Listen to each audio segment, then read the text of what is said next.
জীবনে সফল হতে চাইলে আপনাকে আয় বুঝে ব্যয় করতে হবে। আয়ের অনুপাত করে আপনাকে ব্যয় করতে হবে। এছাড়া আপনি মাসে যে ইনকাম করেন, সেই মাসিক ইনকাম অনুযায়ী যদি আপনি টাকা ব্যয় করেন, তাহলে আপনাকে ধারগ্রস্ত হতে হবে না বা আপনাকে কারো ধারস্থ হতে হবে না।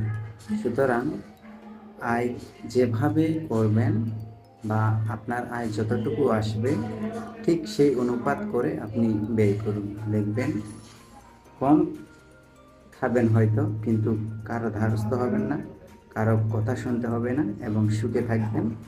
আপনার কোনো চিন্তা বা টেনশন থাকবে না এবং সে আয় অনুযায়ী কিছুটা অর্থ আপনাকে জমায়েত করতে হবে বা সঞ্চয় করতে হবে, যে সঞ্চয়টা আপনাকে পরবর্তী সময় কাজে লাগাবে বা কাজ দিবে